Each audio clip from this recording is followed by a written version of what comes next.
பர்திமேயு சுவிசேஷ ஊழியங்கள் வழங்கும் நற்செய்தி நேரம். தேவ செய்தி பாஸ்டர் ஆர். அகஸ்டின்.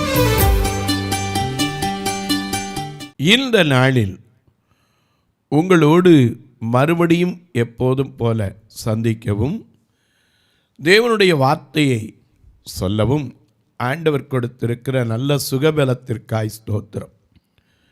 ஏன்னா மனித வாழ்க்கையில் சுகங்கிறது என்னதான் மருத்துவங்கள் விஞ்ஞானங்கள் வளர்ந்தாலும் தேவன் கொடுக்கிற சுகமே பரிபூரண சுகம். ஏன்னா அவர் தான் சௌக்கியத்தையும் தருகிறார், ஆரோக்கியத்தையும் தருகிறார். எரேமியா 33:6 நான் அவர்களுக்கு சௌக்கியமும் ஆரோக்கியமும் வரப்பண்ணி நான் அவர்களை குணமாக்கி பரிபூரண சமாதானத்தையும் சத்தியத்தையும் வெளிப்படுத்துவேன் என்று சொல்லியிருக்கிறார். ஆரோக்கியமாக மறுபடியும் உங்களை சந்திப்பதற்கே தேவனுடைய கிருபை என்று தான் சொல்வேன். இந்த நாளிலே உங்களோடு நான் பேச வேண்டும் என்று ஆயத்தப்பட்ட காரியம் வேறு. ஆனால் இன்னொரு அம்மையார் என்னிடத்தில் அநேக கேள்விகளை கேட்டாங்க. ஐயா, வாக்குத்தத்தம்னா என்ன? சில நேரம் வாக்குத்தத்தங்களை பெறுகிறோம், எனக்கு நேர்மாறாக நடக்கிறதே, அதுக்கு என்ன காரணம்? ஏன்னா வாக்குத்தத்தம் ஆண்டவர் கொடுக்கிறார், நாம் அதை வாங்கி வருஷத்தில் மகிழ்ச்சியோடு அடியெடுத்து வைக்கிறோம், மாதத்தில் அடியெடுத்து வைக்கிறோம், சில நேரம் நாட்களில் கூட வாக்குத்தத்தங்களை எடுத்து வைக்கிறோம், அடியெடுத்து வைக்கிறோம். ஆனால் நம்ம அடியெடுத்து வைக்கும்போது அந்த வார்த்தை நமக்கு ஏன் உடனே நிறைவேறுவதில்லை? ஆண்டவர் சொன்னால் உடனே நடந்ததே எத்தனையோ பேருக்கு. ஒரு கண்ணதிரியா அவர் கூப்பிட்டாரு, நான் உனக்கு என்ன செய்யணும்னு கேட்டார். நான் பார்வையிடணும்னு சொன்னால் உன் விசுவாசம் உன்னை ரட்சித்தது, நீ பார்வையடைவாகனார். அடுத்த நிமிஷமே அவன் பார்வையடைந்து திரும்பி போனான். ஒரு பெண் வந்து கேட்டாள், ஆண்டவரே என் மகள் கொடிய வேதனைப்படுகிறாள்னார். இயேசு பதில் சொல்லாமல் போனார். ஆனால் சீசரெல்லாம் சொன்னாங்க, அவள் பின்னாடியே வர்றா, ஆகையினால அவளுக்கு ஏதாவது சொல்ல வேண்டும் என்று சொன்னபோது அவர் சொன்னார், நான் இஸ்ரவேல் வீட்டாருக்கே வந்தேன், ஆகையினால பிள்ளைகளின் அப்பத்தை நாய்களுக்கு போடக்கூடாதுன்னார். ஆனால் அவள் உடனே தன்னை தாழ்த்தி சொல்லிவிட்டாள், நாய்க்குட்டி தான், ஆனால் மேஜையிலேருந்து விழுகிற துணிக்க ஐயா நாய்க்குட்டிகள் தின்னுமேன்ன உடனே, ஸ்திரியே உன் விசுவாசம் பெரிது, நீ விரும்பினபடி ஆகட்டும்னு சொல்லி வாக்கு கொடுத்தாரே, அப்போ நமக்கு மட்டும் ஏயா உடனே நடக்க மாட்டேங்குது அப்படின்னு பல கேள்விகளை கேட்டீங்க. இன்றைக்கு உங்களுக்கு அதை குறித்து நான் சொல்ல போகிறேன். உங்களுடைய வேதாகமத்தை எங்கே இருந்தாலும் எப்போதும் போல நான் சொல்லுவதுண்டு, தயவு செய்து கையில் எடுத்துக்கோங்க. நீங்கள் நல்லா வாசிப்பீங்க, தெளிவாக பார்ப்பீங்க. ஆனால் நான் சொல்கிறது சரியாக இருக்கா இல்லையா, தப்பா, வெரிஃபிகேஷனுக்காவது தயவு செய்து உங்களுடைய வேதாகமத்தை கையில் எடுத்து நீங்களும் திருப்பிக் கொள்ளலாம். எண்ணாகமங்களின் புஸ்தகம் 23ஆம் அதிகாரம் 19வது வசனத்தை கையில் எடுத்து வச்சுக்கிறீங்களா? அப்படி எல்லாரும் தேடி எடுக்கிற வரைக்கும் எண்ணாகமம் 23:19 அதை தேடி எடுக்கிற வரைக்கும் நீங்களும் நானும் பாடுவோம், எல்லாம் சேர்ந்து பாடுவாங்க.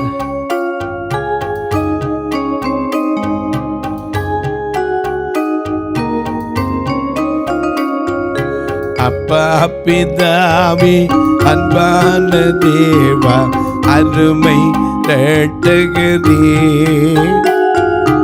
ஆவியானவரே, அப்பா பிதாவே அன்பான தேவா அருமை இரட்சகரே ஆவியானவரே.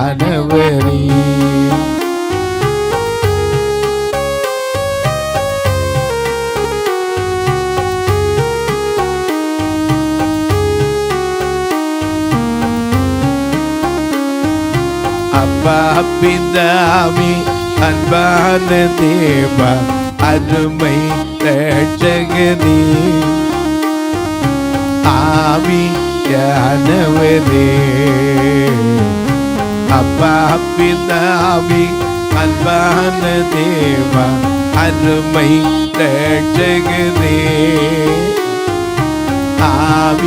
ஆவியானவரே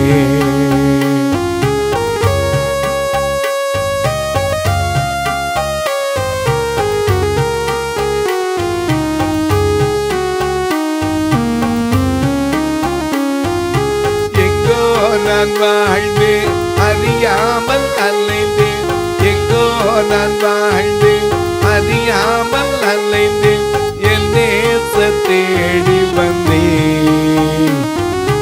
எங்கோ நான் வாழ்ந்து அறியாமல் அலைந்தேன், என் நேச தேடி வந்தேன். நெஞ்சார அணைத்து முத்தங்கள் கொடுத்து, நெஞ்சார அணைத்து முத்தங்கள் கொடுத்து நிழலாய் பார்த்து விட்டேன். நெஞ்சார அணைத்து முத்தங்கள் கொடுத்து நிழலாய் பார்த்து விட்டேன். அப்பா நன்றி, உமக்கு நன்றி, அப்பா நன்றி, உமக்கு நன்றி. அப்பா பிதாவே அன்பான தேவா அருமை ரட்சகரே ஆவியானவரே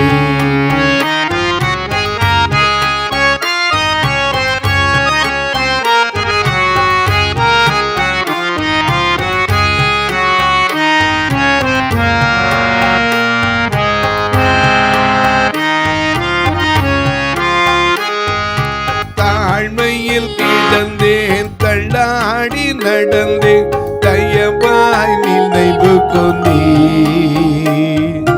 தாழ்மையில் கிடந்தேன், தள்ளாடி நடந்தேன், தயவாய் நினைவு கொண்டே.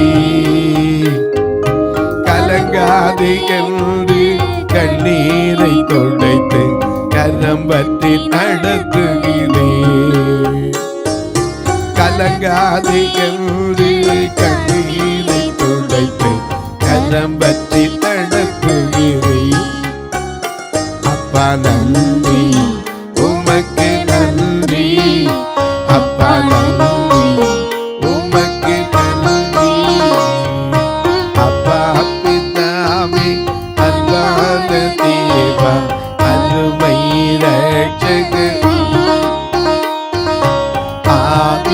ஆவியானவரே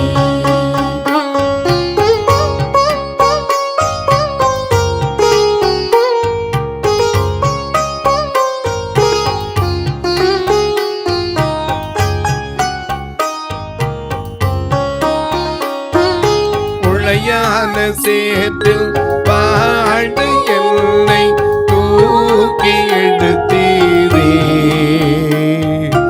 உளையான சேற்றில் வாழ்ந்து என்னை தூக்கி எடுத்தீரே. கலங்காதே என்று கண்ணீரை துடைத்து கரம் பற்றி நடத்துகிறேன். கல்வாரி ரத்தம் எனக்காக சிந்தி கழுவி அழைத்தீரே. அப்பா நன்றி, உமக்கு நன்றி, அப்பா நன்றி, உமக்கு நன்றி. அப்பா பிதாவே அன்பான தேவா அருமை ரட்சகரே ஆவியானவரே. அப்பா பிதாவே அன்பான தேவா அருமை ரட்சகரே ஆவியானவரே. எல்லாம் எடுத்திருப்பீங்க. இங்கே வாசிக்க சொல்லட்டா? எண்ணாகமம் 23:19. பொய் சொல்ல தேவன் ஒரு மனிதன் அல்ல. நல்லா தெரிஞ்சுக்கங்க. வாக்குத்தத்தம்ங்கிறது ஆண்டவர் பலதரப்பட்ட ஆவியானவராலே ஏவப்பட்டு பலதரப்பட்ட மக்களின் தீர்க்கதரிசிகளை கொண்டு தம்முடைய ஊழியக்காரர்களை கொண்டு தமக்கு அன்பான அவரோடு இணைந்து அவருக்காக வாழ்ந்த ஒவ்வொரு மக்களை கொண்டு பலதரப்பட்ட காலத்திலே எழுதி கொடுத்தாலும் இந்த வேத வசனம் வானமும் பூமியும் மாறினாலும் அவருடைய வாக்கு என்ன செய்யாது? மாறவே மாறாது. உண்மை. ஆனால் நீங்கள் கேட்டீங்க, ஐயா வாக்குத்தத்தங்களை பெற்றுக்கொண்டு வரும்போது மகிழ்ச்சியாக தான் இருக்குது, ஆனால் என் வாழ்க்கையில் அது நிறைவேறலையே. என்னன்னு கேட்டதுக்கு பதில் சொன்னீங்க, எனக்கு ஒரு தடவை வாக்குத்தத்தம் வந்துச்சு, நீயோ கடன் வாங்காதிருப்பாய், அநேகருக்கு கொடுப்பாய். அப்போ நான் நினச்சேன், ஒரு 50,000 ரூபா கடன் தான் இருக்குது, இதை அடைச்சிடலாம், அடைச்சிட்டு மற்றவங்களுக்கு கொடுக்கலான்னு நினச்சேன். அடுத்த நிமிஷம் பாருங்கள், எதிர்பார்க்காமல் என் வீட்டில் என்னுடைய பிள்ளைக்கு ஒரு சுகவீனம் வைந்தது, 5 லட்சம் ரூபா கடன் வாங்க வேண்டியது. அப்போ நேருக்கு மாறாக நடக்கிறதே. ஏன் ஐயா? வாக்குத்தத்தங்கள் எல்லாம் உண்மைதானே? உண்மைதான். தேவன் பொய் சொல்கிறதுக்கு ஒரு மனிதன் கிடையாது. மனிதன் தான் என்ன செய்வான்? சொன்னதை மறுப்பான், மறந்தேம்மா, அப்படி சொன்னா அப்படியா சொல்லிட்டேன் அப்படிமா. ஆனால் தேவன் யார்? பொய் சொல்ல ஒரு மனிதன் கிடையாது. அது மட்டும் இல்லை, அடுத்தாப்புல சொல்றாரு, வாசிங்க, பொய் சொல்ல ஒரு மனிதன் அல்ல, மனம் மாறுகிறதற்கு அவர் ஒரு மனுபுத்திரனும் கிடையாது. அவர் சொல்லியும் அவர் சொன்னதை செய்யாம இருக்கவே மாட்டார், கண்டிப்பா செய்வார். அவர் வசனித்தும் நிறைவேற்றாதிருப்பாரா? நிச்சயமா நிறைவேற்றுவார். ஆனா ஏன் ஐயா நமக்கு அப்படி நடக்கிறதுனா, ஐயா நாம் அதுக்கு பாத்திரமா இல்லை, நம்மகிட்ட தான் குறை, அவர்கிட்ட எந்த குறையும் கிடையாது. ஏன்னா வாக்குத்தத்தங்கள் எல்லாம் எப்படி இருக்கிறதா? ஆமா. 2 கொரிந்தியர் 1 அதிகாரம் 20 வசனத்தில் பார்க்கிறோம்.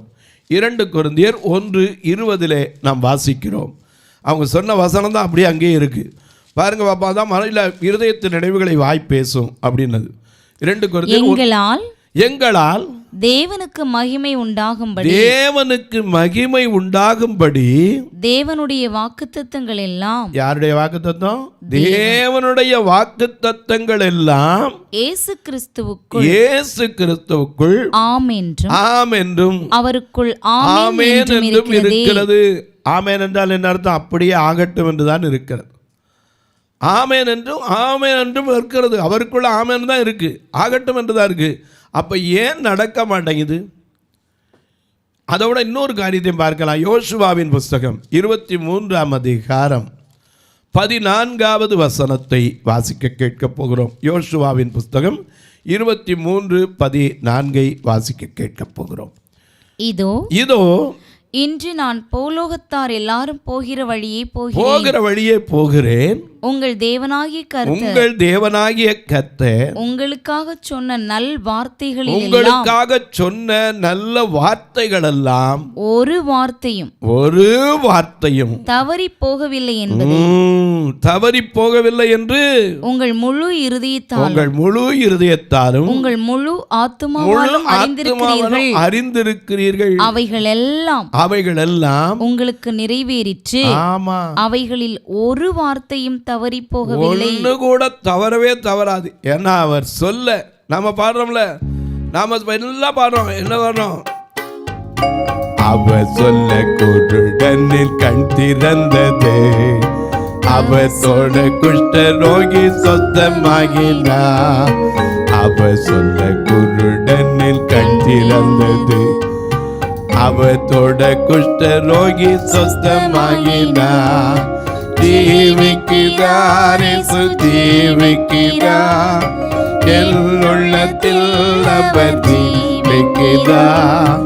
துன்பத்தில் என்றும் துணையவரே, ஏனென்றும் ஜீவிக்கிறார், ஏனென்றும் ஜீவிக்கிறார், ஏனென்றும் ஜீவிக்கிறார். அதனால தான் 100க்கு அதிபதி சொன்னா, என் வீட்டுக்கு வர்றதுக்கு நான் பாத்திரம் நல்ல, நானும் உம்மிடத்தில் வர்றதுக்கும் எனக்கு தகுதி இல்லை. I am not yet fully qualified. ஆனால் ஒரே ஒரு வார்த்தை சொல்லும், ஏன்னா வார்த்தை என்பது ஆதியில் எங்கே இருந்ததா? ஆதியிலே ஒரு வார்த்தை இருந்தது. அந்த வார்த்தை யோவான் 1:1 மிக அழகாக எழுதப்பட்டு இருக்கிறது. ஆதியிலே வார்த்தை இருந்தது, வார்த்தை இருந்தது, அந்த வார்த்தை தேவனிடத்தில் இருந்தது, அந்த வார்த்தை தேவனாயும் இருந்தது. அவர் ஆதியிலே தேவனோடு இருந்தார், சகலமும் அவர் மூலமாய் உண்டாயிற்று. உண்டானதொன்றும் அவராலே அல்லாமல் உண்டாகவில்லை. மறந்துடக்கூடாது. ஏன்னா சகலத்தையும் செய்ய வல்லவன். நாம் அதனால தான் பாடுறோம், எல்லாத்துக்கும் பாட்டு வச்சிருக்கோம். என்ன பாட்டு வச்சோம்? சகலமும் படைத்தவரே, சர்வ வல்லவரே, சகலமும் படைத்தவரே, சர்வ வல்லவரே, மகிமைக்கு பாத்திரவே, மங்காத பிரகாசமே, மகிமைக்கு பாத்திரமே, மங்காத பிரகாசமே, ஆராதிக்கின்றோம், ஆர்ப்பரிக்கின்றோம், ஆராதிக்கின்றோம், ஆர்ப்பரிக்கின்றோம், அன்பு செய்கின்றோம், உம்மை ஆராதிக்கின்றோம், ஆர்ப்பரிக்கின்றோம், அன்பு செய்கின்றோம். பிதாவே ஆராதிக்கின்றோம், இயேசுவே ஆர்ப்பரிக்கின்றோம், பிதாவே ஆராதிக்கின்றோம், இயேசுவே ஆர்ப்பரிக்கின்றோம், ஆவியானவரே அன்பு செய்கின்றோம், ஆவியானவரே அன்பு செய்கின்றோம்.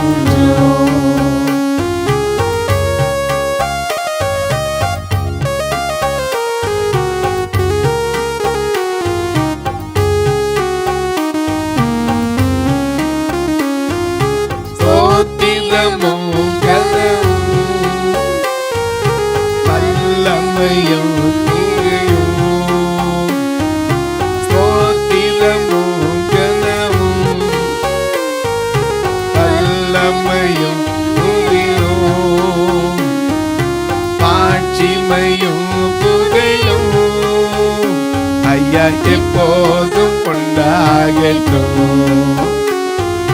மாட்சிமையும் புரியும் ஐயா எப்போதும் உண்டாகட்டும். ஆராதிக்கின்றோம், ஆர்ப்பரிக்கின்றோம், அன்பு செய்கின்றோம், உம்மை ஆராதிக்கின்றோம், ஆர்ப்பரிக்கின்றோம், அன்பு செய்கின்றோம்.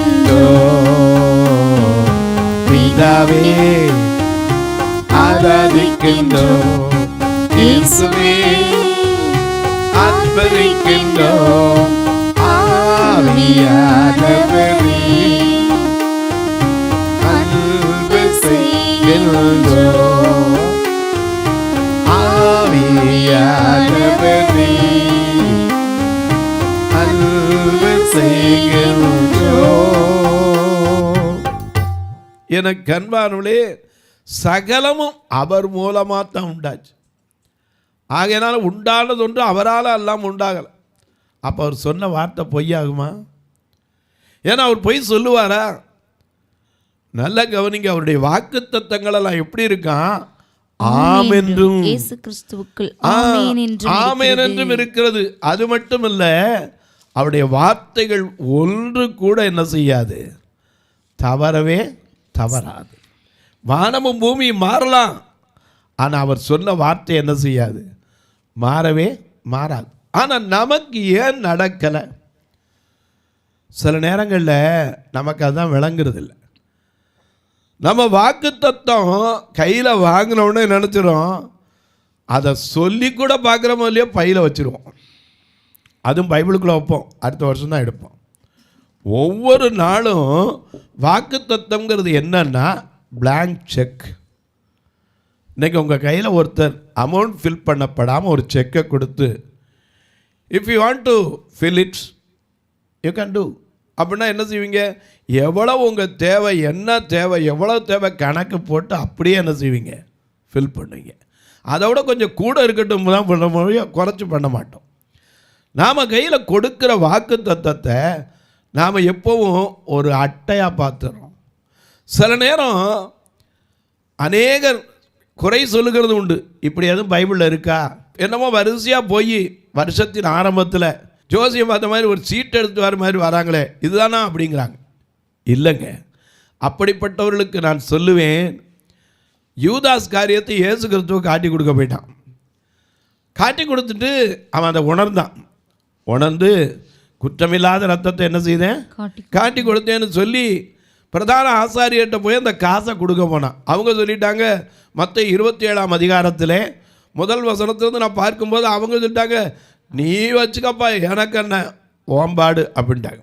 அந்த காசை எரிந்து விட்டு அவன் என்ன செய்தான்? நாட்டு கொண்டு செத்து போனான். இப்படி செத்து போனதுனால சீஷர் 12 பேரில் எத்தனை பேர் ஆச்சு? 11 ஆயிடுச்சு. அப்போ அதுக்கு அடுத்தவர் என்ன பண்ணாங்க? அப்போஸ்தலர் 1:26 வாசிக்க கேட்போம்.